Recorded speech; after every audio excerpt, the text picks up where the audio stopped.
सभी को जय मसीह की। आज हम पढ़ेंगे मरकुस अध्याय 10। तलाक के विषय यीशु की शिक्षा। फिर वहां से उठकर यहूदिया की सीमा में और यरदन के पार आया। भीड़ उसके पास फिर इकट्ठी हो गई और वह अपनी रीति के अनुसार उन्हें फिर उपदेश देने लगा। तब फरीसियों ने उसके पास आकर उसकी परीक्षा करने को उससे पूछा, क्या यह उचित है कि पुरुष अपनी पत्नी को त्यागे? उसने उनको उत्तर दिया, मूसा ने तुम्हें क्या आज्ञा दी है? उन्होंने कहा, मूसा ने त्याग पत्र लिखने और त्यागने की आज्ञा दी है। यीशु ने उनसे कहा, तुम्हारे मन की कठोरता के कारण उसने तुम्हारे लिए यह आज्ञा लिखी, पर सृष्टि के आरंभ से परमेश्वर ने नर और नारी करके उनको बनाया है। इस कारण मनुष्य अपने माता पिता से अलग होकर अपनी पत्नी के साथ रहेगा और वे दोनों एक तन होंगे। इसीलिए अब दो नहीं पर एक तन है। इसलिए जिसे परमेश्वर ने जोड़ा है उसे मनुष्य अलग ना करे। घर में चेलों ने इसके विषय में उससे फिर पूछा। उसने उनसे कहा, जो कोई अपनी पत्नी को त्याग कर दूसरी से विवाह करे तो वह उस पहली के विरोध में व्यभिचार करता है, और यदि पत्नी अपने पति को छोड़कर दूसरे से विवाह करे तो वह व्यभिचार करती है। बालकों को आशीर्वाद।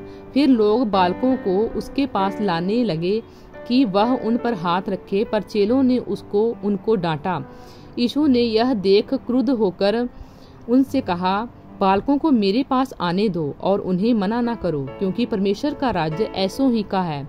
मैं तुमसे सच कहता हूँ कि जो कोई परमेश्वर के राज्य को बालक के समान ग्रहण ना करे वह उसमें कभी प्रवेश ना कर पाएगा।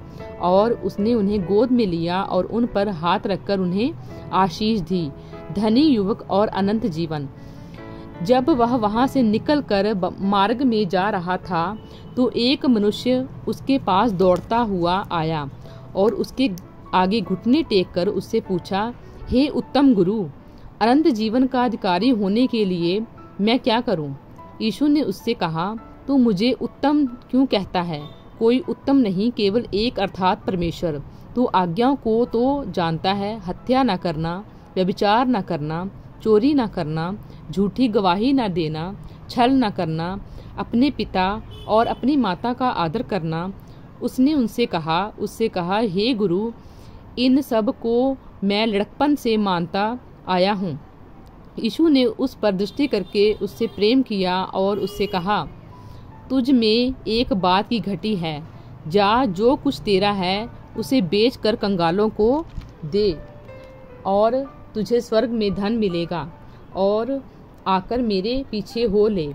इस बात से उसके चेहरे पर उदासी छा गई और वह शोक करता हुआ चला गया, क्योंकि वह बहुत धनी था। यीशु ने चारों ओर देखकर अपने चेलों से कहा, धनवानों का परमेश्वर के राज्य में प्रवेश करना कैसा कठिन है।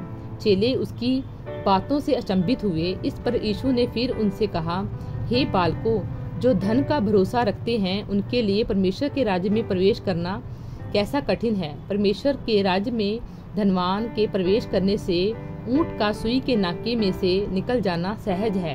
वे बहुत ही चकित होकर आपस में कहने लगे, तो फिर किसका उद्धार हो सकता है? यीशु ने उनकी ओर देखकर कहा, मनुष्यों से तो यह नहीं हो सकता, परंतु परमेश्वर से हो सकता है, क्योंकि परमेश्वर से सब कुछ हो सकता है।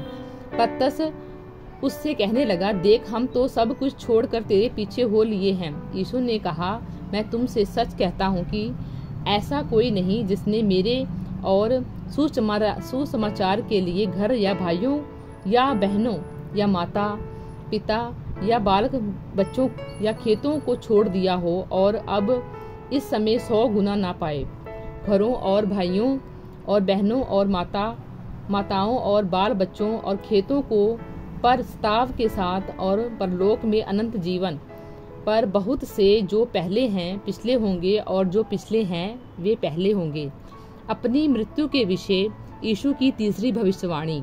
वे यरूशलेम को जाते हुए मार्ग में थे और यीशु उनके आगे आगे जा रहा था। चेले अचंभित थे और जो उसके पीछे पीछे चलते थे वे डरे हुए थे। तब वह फिर उन 12 को लेकर उनसे वे बातें कहने लगा जो उस पर आने वाली थी। देखो, हम यरूशलेम को जाते हैं और मनुष्य का पुत्र प्रधान याजकों और शास्त्रियों के हाथ पकड़वाया जाएगा और वे उसकी घात के योग्य ठहराएंगे और अन्य जातियों के हाथ में सौंपेंगे। वे उसको ठट्ठों में उड़ाएंगे, उस पर थूकेंगे, उसे कोड़े मारेंगे और घात करेंगे, और 3 दिन के बाद वह जी उठेगा। याकूब और यूहन्ना की विनती। तब जब्दी के पुत्र याकूब और यूहन्ना ने उसके पास आकर कहा, हे गुरु, हम चाहते हैं कि जो कुछ हम तुझसे मांगे वह तू हमारे लिए करे। उसने उनसे कहा, तुम क्या चाहते हो कि मैं तुम्हारे लिए करूं? उन्होंने उससे कहा, हमें यह दे कि तेरी महिमा में हम में से एक तेरे दाहिने और दूसरा तेरे बाएं बैठे। यीशु ने उनसे कहा, तुम नहीं जानते कि क्या मांगते हो। जो कटोरा मैं पीने पर हूँ क्या तुम पी सकते हो, और जो बपतिस्मा मैं लेने पर हूँ क्या तुम ले सकते हो? उन्होंने उससे कहा, हमसे हो सकता है। यीशु ने उनसे कहा, जो कटोरा मैं पीने पर हूँ तुम पियोगे और जो बपतिस्मा मैं लेने पर हूँ उसे लोगे, पर जिनके लिए तैयार किया गया है उन्हें छोड़ और किसी को अपने दाहिने और अपने बाएं बैठना मेरा काम नहीं। यह सुनकर 10 याकूब और यूहन्ना उन पर रिसियाने लगे। तो यीशु ने उसको पास बुलाकर उनसे कहा, तुम जानते हो कि जो अन्य जातियों के हाकिम समझे जाते हैं वे उन पर प्रभुता करते हैं और उनमें जो बड़े हैं उन पर अधिकार जताते हैं, पर तुम में ऐसा नहीं। वरन जो कोई तुम में बड़ा होना चाहे वह तुम्हारा सेवक बने, और जो कोई तुम में प्रधान होना चाहे वह सबका दास बने। क्योंकि मनुष्य का पुत्र इसीलिए नहीं आया कि उसकी सेवा टहल की जाए, पर इसलिए आया कि आप सेवा टहल करे और बहुतों की छुड़ौती के लिए अपना प्राण दे। अंधे बर्तिमाई को दृष्टिदान।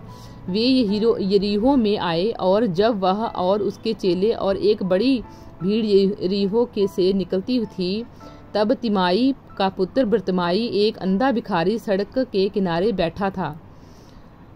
अंधे बर्तिमाई को दृष्टिदान। वे यरीहो में आए, और जब वह और उसके चेले और एक बड़ी भीड़ यरीहो से निकलती थी, तब तिमाई का पुत्र बर्तिमाई एक अंधा भिखारी सड़क से के किनारे बैठा था। वह यह सुनकर कि यीशु नासरी है, पुकार कर कहने लगा, हे दाऊद की संतान, यीशु मुझ पर दया कर। बहुतों ने उसे डांटा कि चुप रहे, पर वह और भी पुकारने लगा, हे दाऊद की संतान, मुझ पर दया कर। तब यीशु ने ठहर कर कहा, उसे बुलाओ।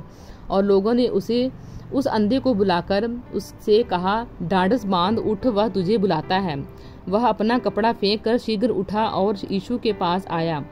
इस पर यीशु ने उससे कहा, तू क्या चाहता है कि मैं तेरे लिए करूं? अंधे ने उससे कहा, हे रब्बी, यह कि मैं देखने लगूं। यीशु ने उससे कहा, चला जा, तेरे विश्वास ने तुझे चंगा किया है। वह तुरंत देखने लगा और मार्ग में उसके पीछे हो लिया। सभी को जय मसीह की। प्रभु इन वचनों द्वारा आपको आशीष दें। आमीन।